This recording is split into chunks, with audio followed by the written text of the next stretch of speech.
And I got a call from that same genetic counselor, and she said, I am so sorry, the results came back and she definitely has cystic fibrosis. Oh, I was like, okay, thanks, and like hung up. Like I couldn't say anything to her. But tell me what was going on in your mind. I was just stunned. Every dream I had for this child just like fell to the floor. Mm-hmm. It was, my sister-in-law was there, my husband was there, my mom had flown in because I called her and was a mess, and my mother and father-in-law were there, and I was like, she has CF, she has it, and just started bawling, holding this child, and everyone's crowding around me, like hugging me, and this baby, like, no, she's perfect, but no, she's not.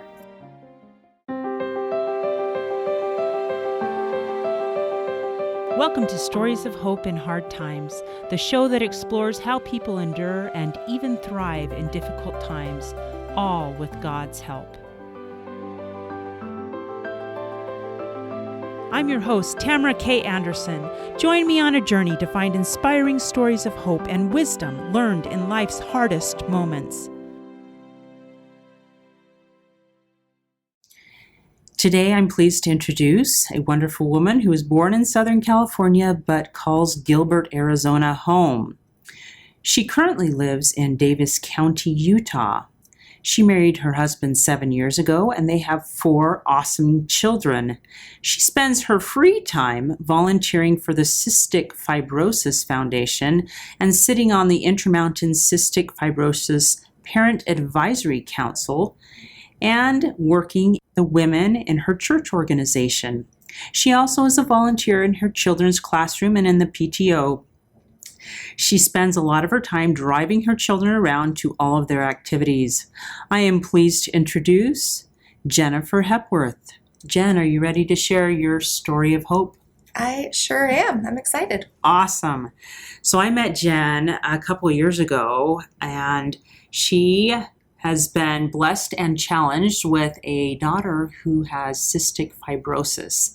And I will be the first to admit that when your daughter was diagnosed, I think I'd heard of cystic fibrosis. Sure, yeah. But I didn't really know what it was. And so watching you kind of go through those early years of diagnosis and figuring stuff out, and it was so overwhelming and scary and all that stuff, it was, and even though I wasn't living in your house or anything, I was awe-inspired by you. So I'm really pleased to have Jen on today to tell her story and also teach us a little bit about what cystic fibrosis is and how it impacts the lives of people nowadays. Absolutely. Thank you. And that's so kind of you to say, because it was, when she was first diagnosed, it was kind of just trying to survive that time.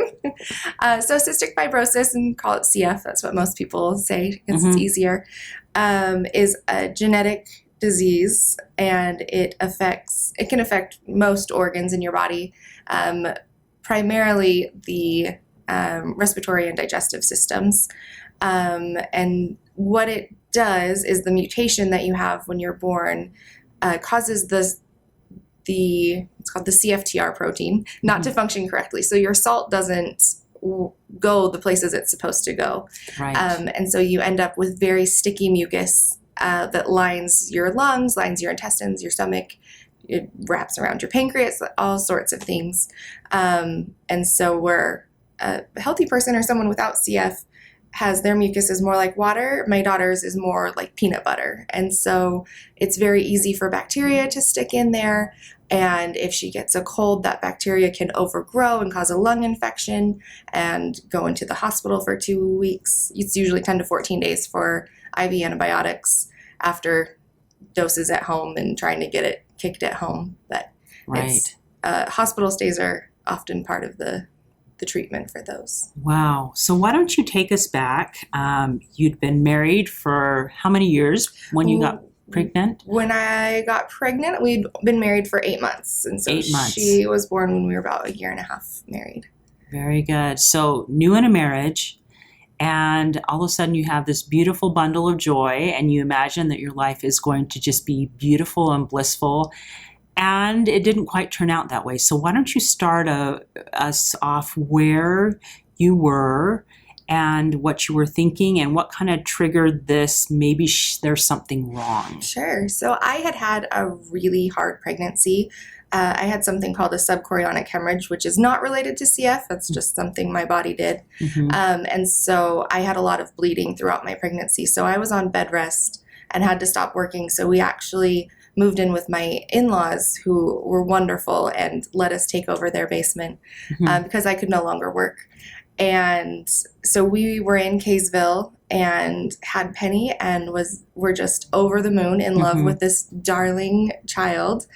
And she kept doing this thing where she would snort, like she was trying to gasp for air and snort. And I was 100% the doctor's idea of a crazy first-time mom. Yeah. They were like, no, like we heard small nasal passages, still has fluid from the womb, still learning how to breathe correctly, all of these things we got. And so I think it was the third time I had her into the pediatrician's office in 3 weeks. So she's 3 weeks old.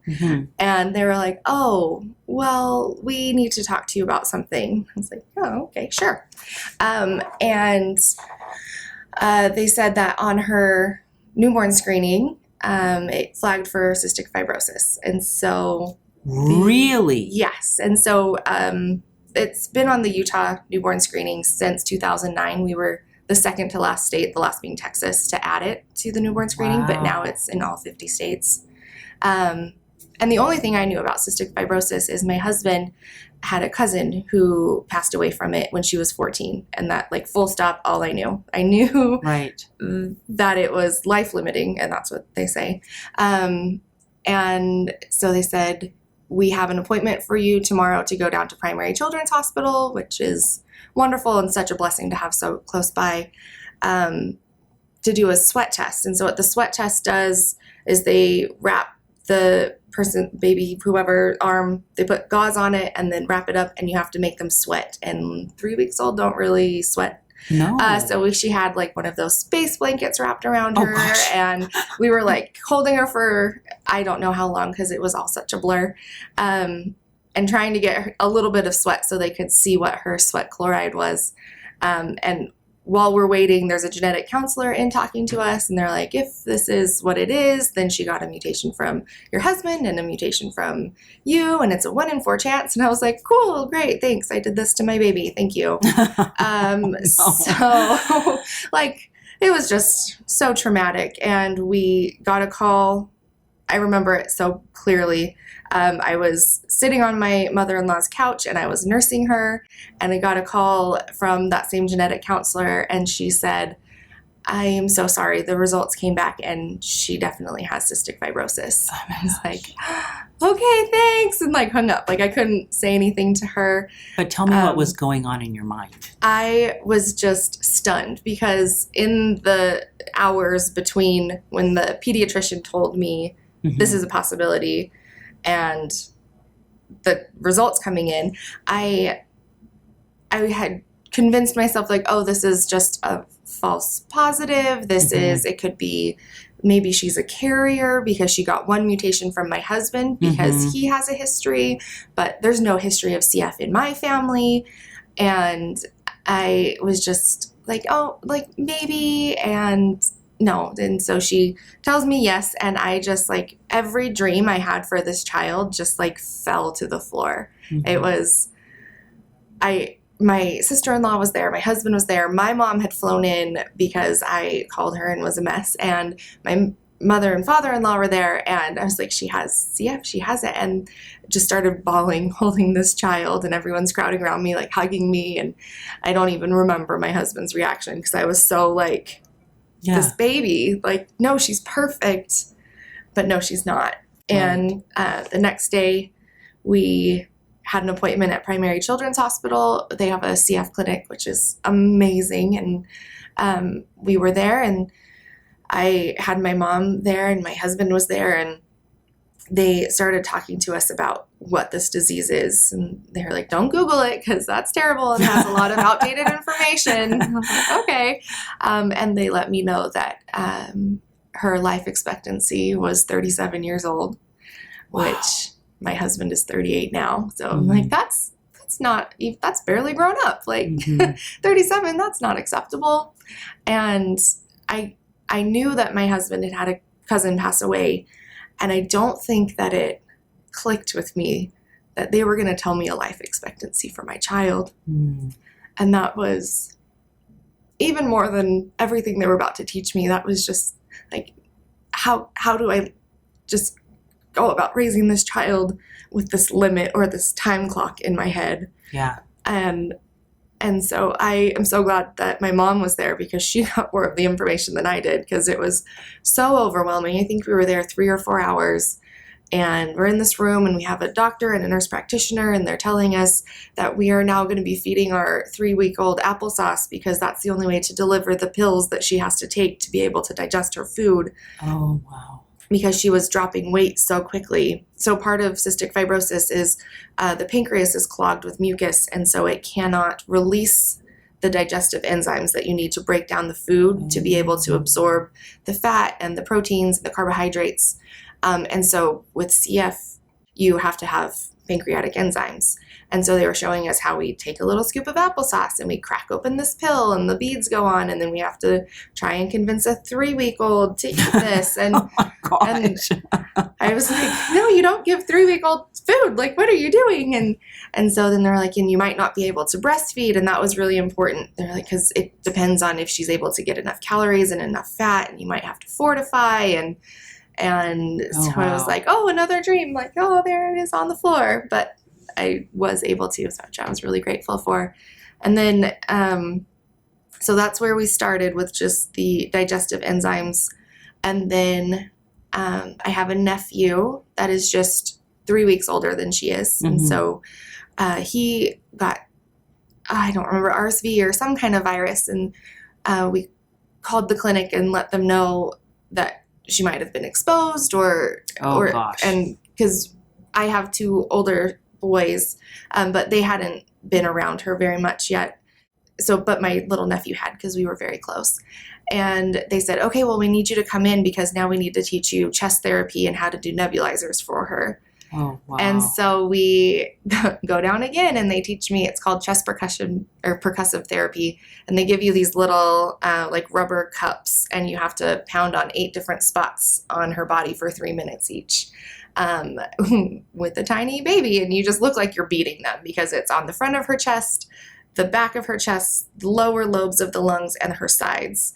And so you have to do different positioning, and that's after you give her an inhaler and do a nebulized medication, which, 5 weeks, she's not really doing much yet, but for like an 8-month-old who doesn't want something pressed on their face for 20 minutes every day, like, it was an adventure.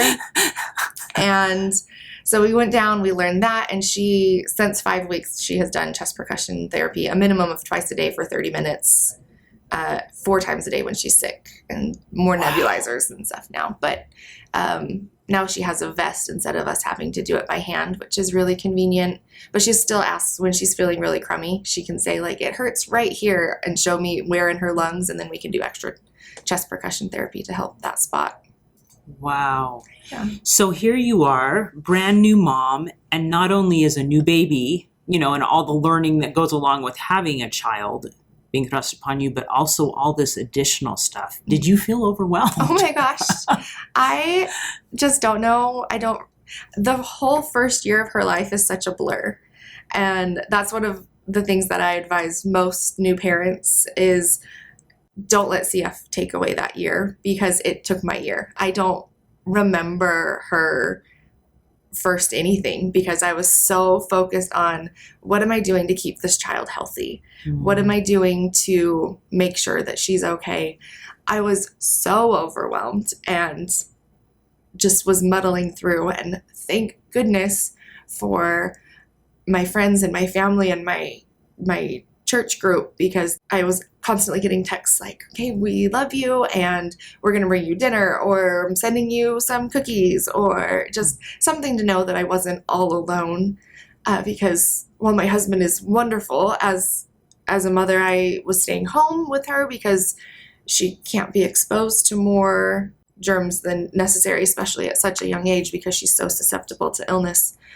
And so it was like my whole day was, okay, we wake up, I give her her medicine. I give her her vitamins. I feed her, and then let that sit for a minute. And then it's, okay, now we know how to do the inhaler, then the nebulizer, and then do her chest percussion therapy.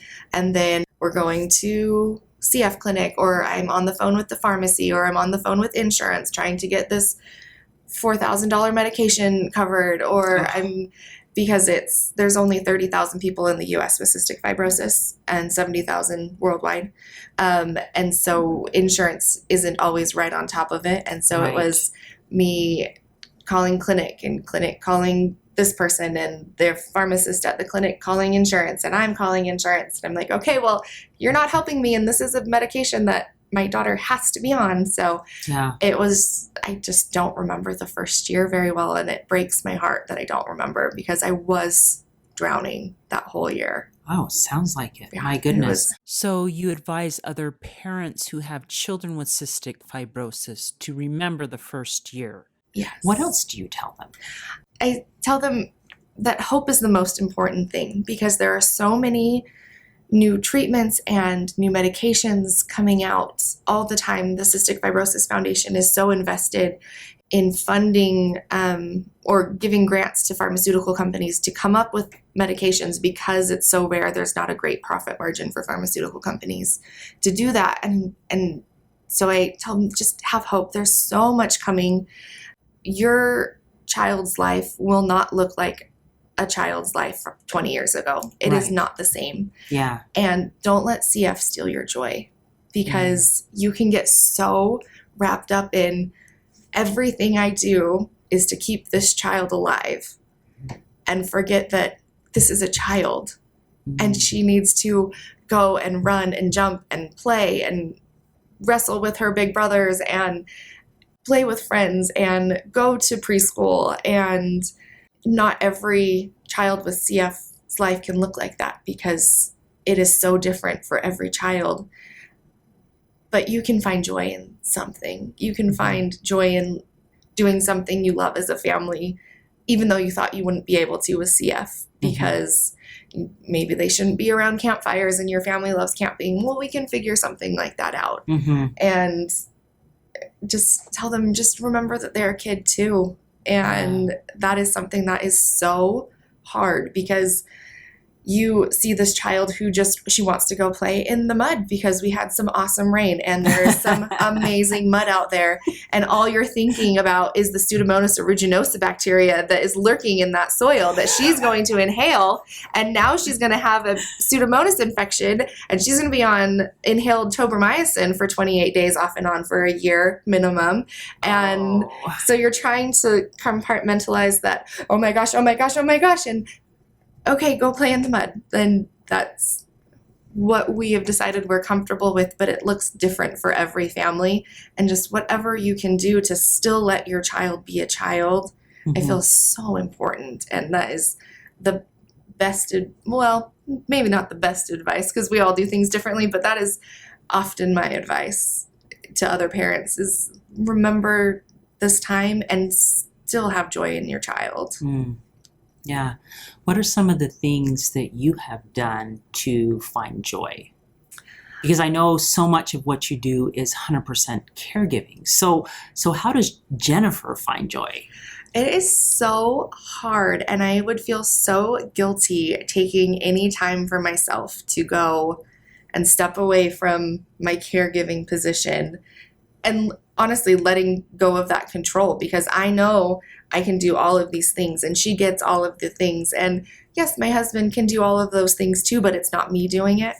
And so I have a group of mom friends who all have children with CF, and we met each other either through Facebook or the clinic at Primary Children's. We have parents' nights through the Intermountain Cystic Fibrosis Parent Advisory Council. And so I've met some there, and we're like, oh, we're all in Davis County. Great. Let's go out to dinner. And so we started that years ago, 4 or 5 years ago.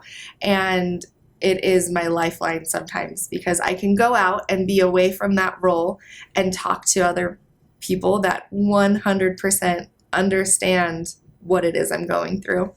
And we can laugh about things and cry about things and tell funny poop stories, because so much of CF is like, how is her poop today? And it's just amazing to have those women, because it is my best self-care to go and talk to somebody that is right there with me. And we also have a group me chat. And so anytime we need anything, we have 10 other moms that are right there ready to give advice or comfort and that is the best thing I could have done, is find this group of women whom I love so much and who are right there with me every step of the way. Yeah. They're your battle warrior sisters. They are. And their kids are like my kids. When their kids are going through something, I feel it as if my kid was going through something. Though we have been so blessed because Penny is on a medication called Kalydeco, and she was able to start that a week after her 2nd birthday. And that was a miracle in itself, because it was not approved for her age group until the month before she turned 2. Oh, wow. And it was 6 and up, so it was very much talked about with her doctors, like, okay, this drug is here, so when she's 6 and she can start it, it's going to do so much for her. And I'm like, okay, but all of the lung damage between now and 6, that seems forever away. I saw on Facebook that it had been approved for her age group right before her birthday, and I was like a sobbing crazy mess. And so she started that. And so she has been just doing better than we could have ever imagined. And I have so many friends whose children are not on a drug like this, because it is a very specialized, targeted for her mutations drug. And I have one of the most wonderful women in the world. Her daughter has CF and has been admitted to the hospital 20 times for 2 weeks or more. And every time they go in, I feel that crush of, oh, she's sick again. We have to work on getting her lung function up again. And it just breaks my heart. Anytime any of the kids in our group struggle, I just feel it so deeply. And it's especially hard because our children can't be around each other. Yeah, I remember you told me that a couple months ago. And so why don't you explain that? Because I had never heard of that before. So kids with CF can't associate with other kids with CF, which Correct. is so interesting. So explain that. It is so hard and so isolating. So because they harbor different bacteria because in their lungs, because the mucus is so sticky, it could be a bacteria that we don't have any issue with, but can cause a real problem with them, and they can pass it to each other. So if there's a 6-foot rule. There was just a movie that came out that was called 5 Feet Apart, and it was about 2 teenagers with CF. And before we knew what the movie was about, everyone was like, it's 6 feet, not 5. And so there's a 6-foot rule because that is what would be most likely to protect them from passing germs to each other. Got it. So it is, even when we go to clinic, they stagger all of the check-in times because we can't be in the same area together. We can't wait together. We can't be in the elevators together. And so you have to be aware anytime I step onto the primary children's campus, it's okay, who's masked and Penny wears a mask all the time. And it's who is doing what and what do they have that might tell me if they have CF, and it's okay, well, we're going to wait for the next elevator just in case. And so it's so hard because it's so isolating when you don't have a best buddy that you could go and do something with it's that not understands you. Yeah, it's not like she can go and hang out with other kids like you hang out with the moms. Right. Because they can't. Very, very sick. So you said that she has little Skype or FaceTime friends? She does. So the same girl I was talking about earlier that has been hospitalized quite a bit, they say that they're CF besties, and they have like best friend forever necklaces. They're little bubblegum machines that the mom and I have taken to each of them because they've never met in real life. And they FaceTime all the time. They do Marco Polo messages. They will send videos. This little girl had to start doing sinus rinses, and it's a scary thing for a kid to do. And scares me. I'm in my 40s. But she was really nervous about it, and Penny is a sinus rinse pro. And so Penny filmed these little videos for her, walked her through all the steps, and then we've since posted them on Facebook for other CF moms to show their kids that are nervous. And Penny's like, look, it's not scary. You're just like a squirt gun. And so she sends videos when she's really good at something. And if she's scared about something, someone who is really good at that thing will send her a video like, you have to take your antibiotic. It's a really gross pill, but it helps keeps us healthy. And she does the same thing with another little friend who would not take her medicine, and she's like, let's take our medicine together. So they'll do FaceTime, and they'll like, okay, ready, and then squirt, and then do their medicines together. And it's so cool to see the technology that can bring them together, because otherwise they wouldn't see each other but once a year at our walk in Salt Lake, and they stay 6 feet apart, and they're like, hey, and so they do like to see each other when they can, but they know that they have to stay apart. Like the same little girl with the BFF necklace with her came to one of her dance recitals, and I just coordinated it with the mom that we would meet you out here and don't go this path because we're going to come up this path.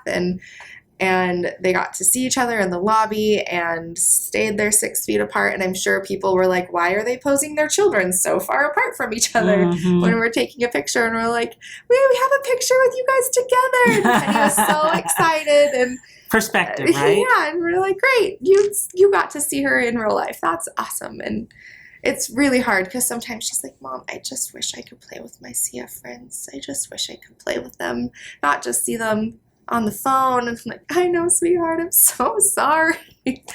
But we got to do what's best for their health. And so we muddle through as best we can. Yeah. So that is just a really hard rule. Now, how old is she now? She is 6. She turned 6 in April. So she can understand things a little better now. Yes. She's good. She, for a long time, her let me stay up later thing was, Mom, come lay by me and tell me what my medicines do. And so that was her way to stay up and not have to go to bed quite so early. She's like, so what does my Creon do? What does my Kalydeco do? My Pulmozyme? Why do I do this? I'm like, you know all the answers. Why don't you tell me? And so she knows all of it. And she knows that she has to have a mask on when we go to any healthcare setting because she could pick something up so easily. She knows that she's going to get blood work done. She is really, really excited that she can now hawk a loogie because she doesn't have to get a throat swab anymore. So, like a standard strep swab, and it's not super comfortable, but with a CF throat swab, they're trying to see what the mucus in your lungs is growing. And so they go deep with that throat swab, and they start it at your first CF visit. So she, like any regular human, hated it, and that was like the most traumatizing thing for her. And so when she figured out how she could, I guess I shouldn't say hockily, how to expectorate her mucus and spit it in a cup after she did her pulmonary function test, it was like the greatest day of her life. She was like, Mom, I spit out my mucus. I don't have to do a throat swab. But she really does. She understands a lot, and we try to keep it age appropriate, but she will come up with questions that you don't think a 6-year-old would have already. It's like, all right, let's figure out how to muddle through this. And that's where, again, my mom friends come in so handy. It's like, she just asked me this. What am I going to say? Like, I'm in the moment, and they're out of it. They're like, okay, so broach it like this. I'm like, okay, thank you. But she really understands well. So she just completed kindergarten, and thank goodness she's at the most wonderful school because they made her 504 so great, which I was prepared for a battle, and it was like, whatever you want, we'll do because we want her to be healthy. And so she knows if someone in her class is coughing, she needs to ask the teacher to move away. She knows she can't share school supplies because she picks up kindergarten germs that way. And she doesn't gain weight very easily, so she has to have a high-calorie snack during kindergarten. And so she would know that, okay, around this time, I'll go talk to my teacher and tell her I need this and get my enzymes, and I have my water bottle, so I'll swallow my enzymes, eat my snack, and then keep working and just do it. So she's very aware that she has a lot of differences, and there's not a lot of people with CF, but whatever question she comes up with, we just roll with and do what we can. That is fantastic. What a journey you have been on with this sweet little girl. And it's amazing that she's so wise and responsible, as a kid. I think children with cystic fibrosis have to grow up so quickly because they have to start advocating for their own care so early. And like, she was swallowing pills at 8 months old, and oh gosh, that makes me feel awful because my 20-year-old with autism still has to chew everything. It was the applesauce pouch. That's the secret, is slurping the applesauce pouch with the pill in it. She did boycott from 2 to 4, and now she swallows like giant pills all day long. Wow. But she just has to advocate for herself, and she has to know, I can't be around this, or this person's smoking, I need to walk on the other side of the street or away from this section of the park, or whatever the case may be. And she has picked up all of those things that I do with her.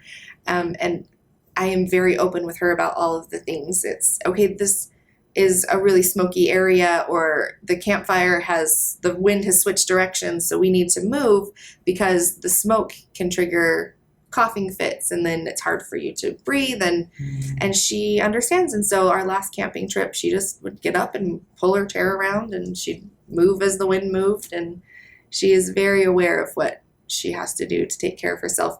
Not saying that she wants to do any of the things. And she's still 6, and she still doesn't want to be different than her friends. But she knows, like, when I call her in, it's time to come do shakies, and she has to put her vest on and do her neb. And it's been really great because the neighborhood kids all know that she does this. And so they'll be like, oh, can we come sit with you and watch a show? And she's, yeah, great. And so now we have buddies that come and sit with her. But she's awesome. She's so great. That's fantastic. Well, we're going to take a quick break. And when we come back, would you mind telling us a little bit about faith and the faith crisis that this has caused within your family and your marriage, having a child with cystic fibrosis? Absolutely.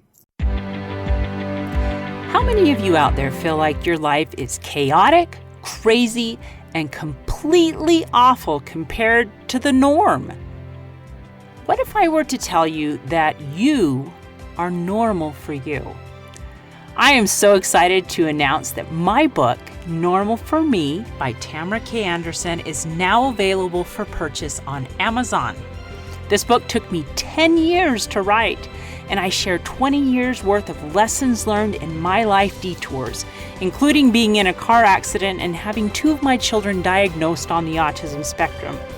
In this book, I share the secrets of how I made it from despair to peace with God's help. I also include a bonus diagnosis survival guide at the very end of my Normal for Me book. The diagnosis survival guide includes 12 tips to survive and thrive in tough times. Wouldn't you like to know what those are? So what are you waiting for? Grab your copy of Normal for Me today on Amazon. And we're back. Today I'm interviewing Jennifer Hepworth about having a daughter with cystic fibrosis. And this has been such an education into what cystic fibrosis is and how it affects you and your family. So let's talk a little bit more about what this meant and the crisis of faith that it produced. Why don't you go ahead and tell me a little bit about that? So my husband and I our family belong to the Church of Jesus Christ of Latter-day Saints and grew up in that church.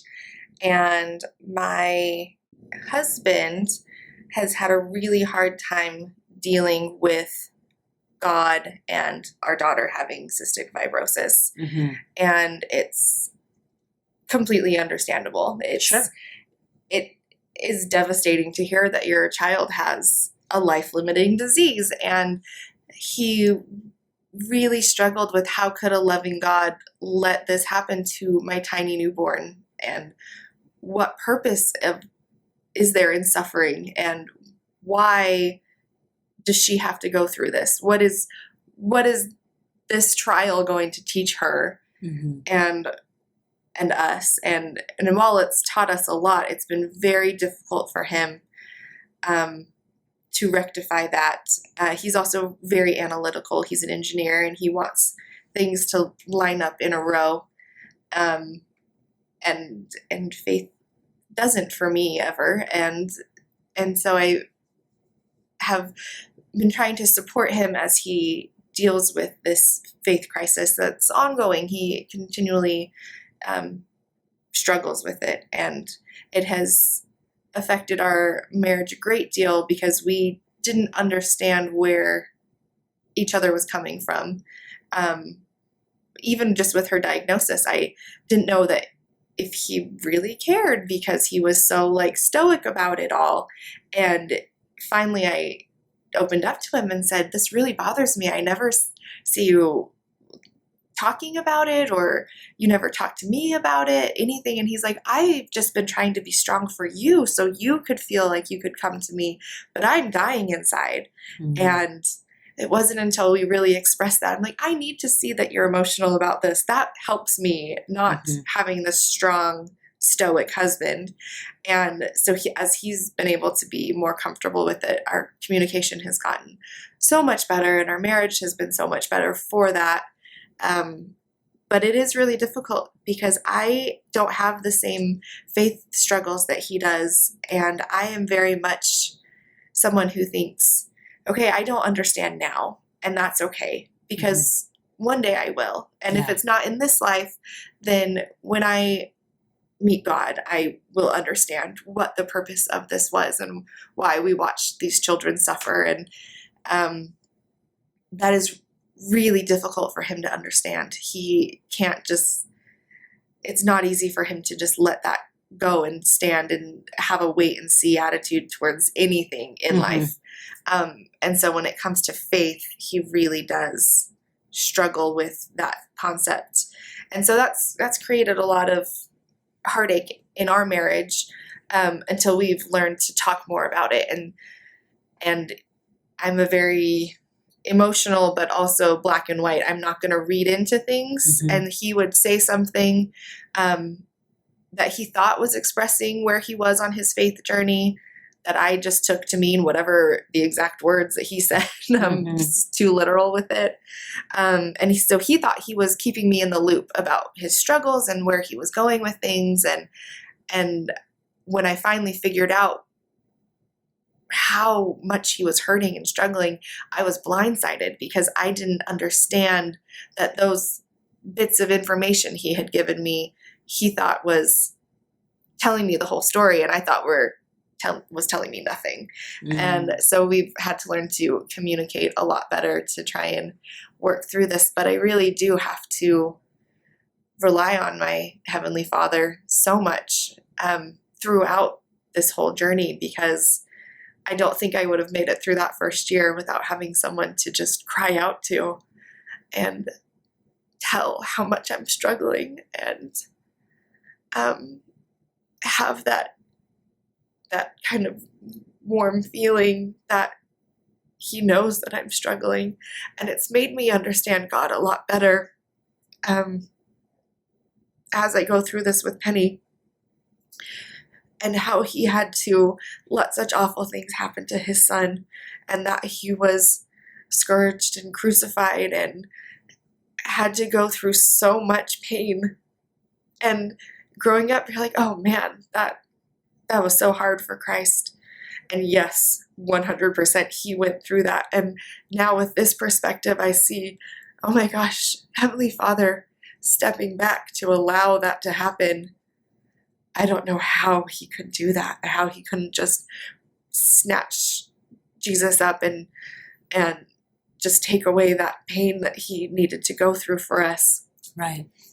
And so as I have gone through this, I have learned more the nature of God.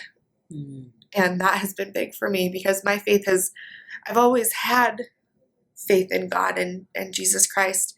But it's been very passive. It's very like, oh yeah, totally, I believe. Yeah. And that's great, and that's part of my life, and I go to church on Sunday, and I fulfill whatever I'm asked to do for church, and I didn't have the relationship I do now before this, because I can more fully understand the nature of God and us as his children, and that no, he doesn't want my child to go through this. He doesn't want this for her.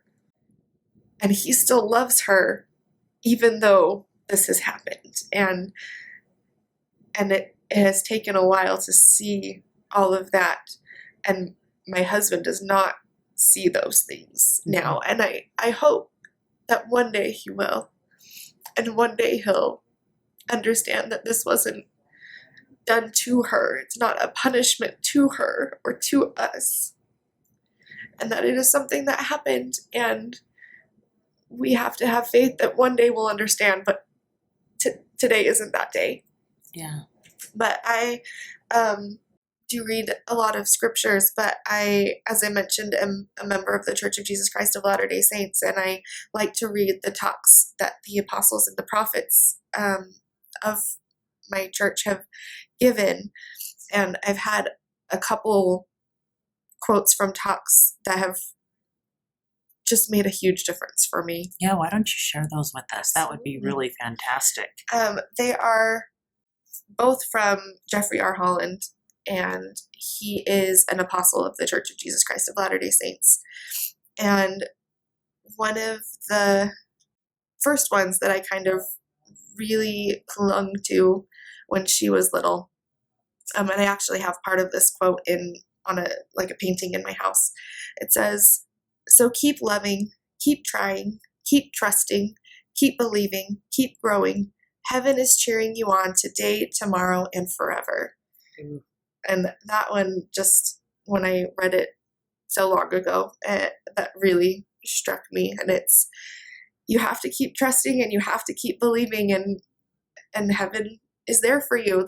It's behind you, and God is with you. You may not see it while you're in the mire, but no, we never do, right? Never. And that's why I think it's important to keep believing and trusting that God is there, and that he does see us down there while we're mucking through, and it's awful and it's hard, but he still loves us, and he is cheering for us, right? Yes, absolutely. The other one is also Jeffrey R. Holland, and in it he says, "Even if you cannot always see that silver lining on your clouds, God can. For he is the very source of the light you seek. He does love you, and he knows your fears. He hears your prayers. He is your heavenly Father, and surely he matches with his own the tears his children shed. Don't give up. Don't you quit. You keep walking. You keep trying. There is help and happiness ahead. A lot of it. And you keep your chin up. It will be all right in the end. Trust God and believe in good things to come."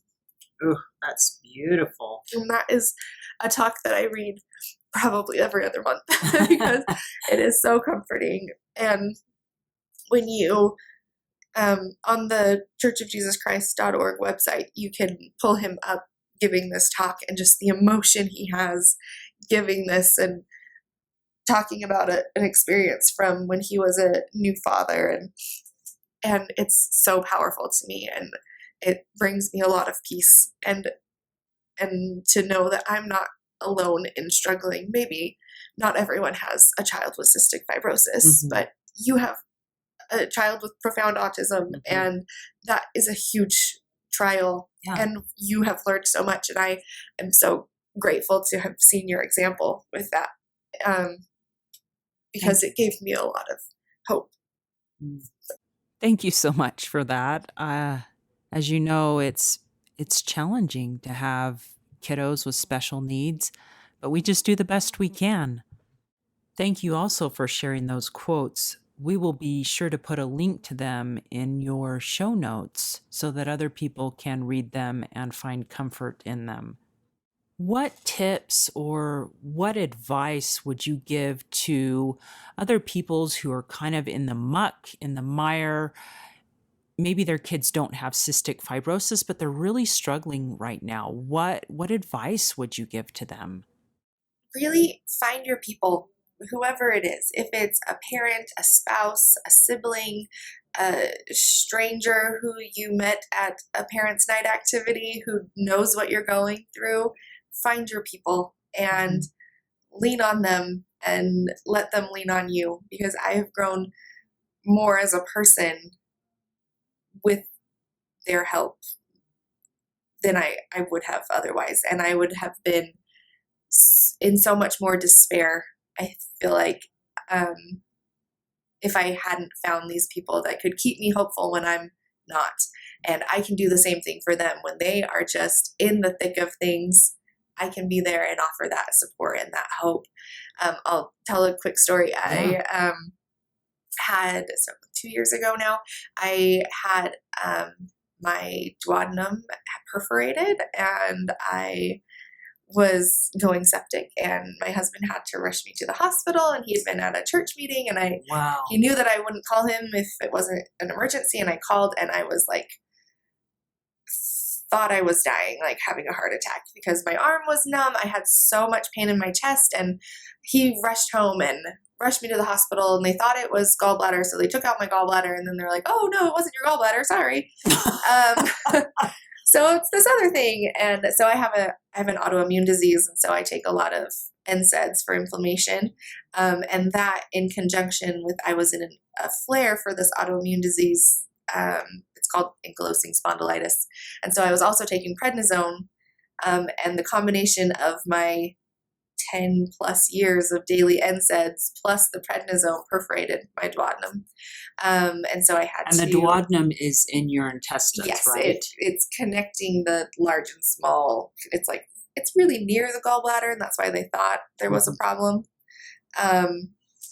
Yeah, and so I was super sick and just had abdominal surgery.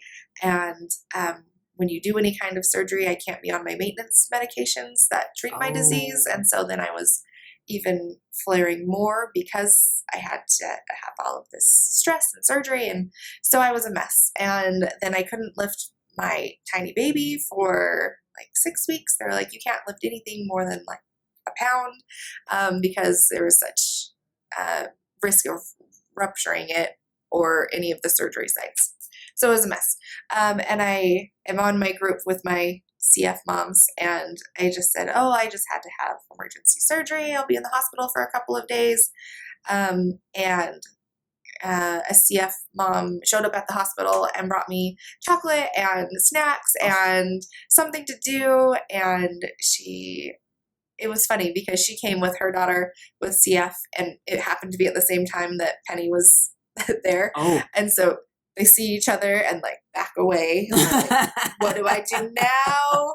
You're both here for mom. It was just cute because they both were like, okay, I know you, but hi, let's stay away. So she was at the hospital like the next day, and then and this will make me cry again, my other moms, and who live like as far away as Taylorsville and North Ogden, were like, okay, I have dinner on Tuesday. And then the next one would chime in, I have dinners Wednesday, I have dinner on Thursday. And we had a week of dinners in 3 minutes because everyone saw the message, saw the need. I was like, okay, we'll be there this time. What do you want? What do you not want? Mm. And so I didn't have to worry about that for my family. And when I got home from the hospital, they were there. They were like, hey, I'll be there this time, this day. And it was like, I should have screenshot it because it was, I got Monday, I got Tuesday, and I was just like in the hospital still and bawling. They're like, are you in pain? I'm like, no, I just have the best friends anyone could ever hope for. And so that is my advice for any struggle. Find your people, who you can talk to, who understands you. And if you have to pay that person and go to a therapist, do that, because it is so important for your mental health when especially if you're a caregiver of the myriad of afflictions. Your mental health is so important because you get so bogged down in who you are caring for and everything that they need. And it's become so much that I'll go to the doctor and they're like, oh, have you been on antibiotics recently? And I have to think like, did I have antibiotics recently, or did Penny have who did I just fill antibiotics for? Yeah. I like have to think about it, and to have people that understand that so fully is priceless. It's irreplaceable. Yeah. So find your people. That is so true. And I found that to be the same with autism support groups and people in that space. It's important to have people that understand you. Mm-hmm. So that's beautiful. That's perfect. Because I think sometimes when we go through struggles, we often do feel very lonely. Mm-hmm. We feel like we're the only ones, nobody else understands, when the reality is there are other people out there. And so even though it kind of goes contrary to what you feel like doing at the time, you need to reach out. You have to put yourself out there. Yeah. And it's so hard. My husband, John, he is not super sociable by nature. Like, he has his core group of friends and he's cool. Like, he doesn't need more. And I need that interaction. And he's so great because he comes with me to all the CF events. And he has said that after those, it really does make a difference for him being able to go and talk to other parents about it and what we're dealing with. So he's not as involved with people as I am, but he does see the value of it and really is like, yeah, it was really great talking about them. And it's become so much a part of our lives that be like, oh, how is Maddie? How is Addie? Like, whoever it is, he's like, how are they doing? Are they feeling better? Like, are they done with their antibiotics? Are they going for an admission? And so even he who really doesn't crave that interaction with people, he's still, that sense of community is huge for him and helps him cope with whatever it is we're going through. Yeah, that's fantastic. Wow, wonderful. Any last bits of advice that you would give, just in general, maybe to the CF population? If we have if you're listening and you're a parent of a child with CF, find me on Facebook if you need a friend. If you don't have somebody that you can reach out to, I have started a few different CF mom relationships, just like reaching out on Facebook Messenger, and I'm like, here's my cell phone, text me whenever, and just take care of yourself. Take care of a patient and caregiver. You have to take care of yourself. You still have to go to the dentist every 6 months. You still have to get your mammogram. You still have to put yourself first in some areas. Otherwise, you're not going to be the best caregiver you can be.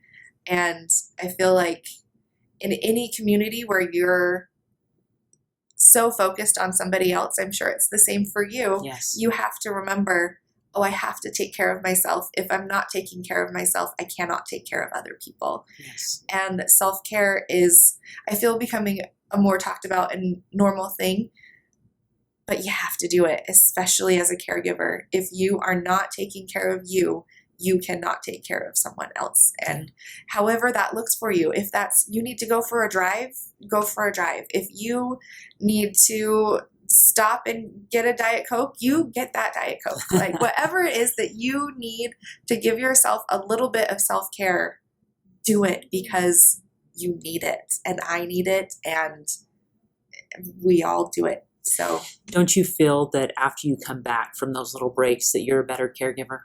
100%. It's like your batteries are recharged and you're like, okay, I can face life again. Yes. I know for my husband and I, when my children were young, it was, we scheduled to go on regular dates with each other because, I needed the break. Mm-hmm. I'd been, 24/7ing it with my kids all week, and I needed that Friday night break probably worse than my husband did, but, because he would get away from it at work.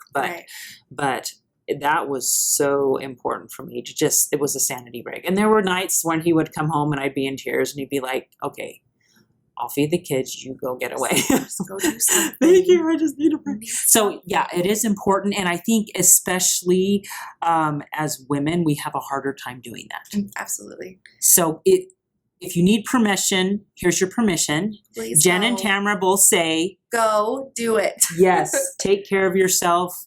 You need to take care of yourself so that you can be a better caregiver in whatever area that is. And when you are in the quicksand with little kids and you're just trying to keep your head up, you do whatever it can to give you that step up.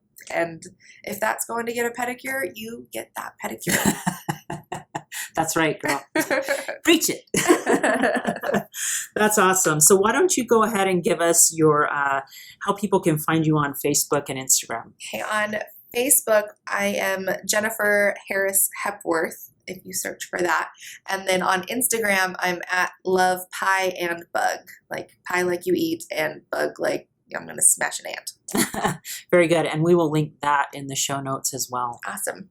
Well, thank you so much, Jen, Thank you for so willingly sharing your story and teaching us so many wonderful things about communication and cystic fibrosis. This has been just wonderful. Thank you so much for having me. It's been great and cathartic as I cry all over you. Thanks. Hey, thanks so much for listening to today's show. I know that there are many of you out there that are going through a hard time, and I hope you found things that have been useful today as you listen to the podcast. If you would like to access the show notes from today's podcast, visit my website. It is storiesofhopepodcast.com. That is where you'll find favorite quotes from today's episode and shareable memes. And those are fun because you can share them with your friends on social media. You will also find the links mentioned throughout today's episode so you don't have to remember what those were. And also all the tips that were shared. Sometimes tips are shared so much throughout an episode you forget. What were those great things? So go to the show notes, storiesofhopepodcast.com, to look up these fantastic resources. You know, if someone kept coming to mind during today's episode, perhaps that means that you should share this with them. Maybe there was a story shared or a tip that they really, really need to hear. So go ahead and share this episode with them. May God bless you, especially if you are struggling, with hope to carry on and with the strength to keep going when things get tough. Remember to walk with Christ, and He will help bear that burden. Above all else, remember, God loves you.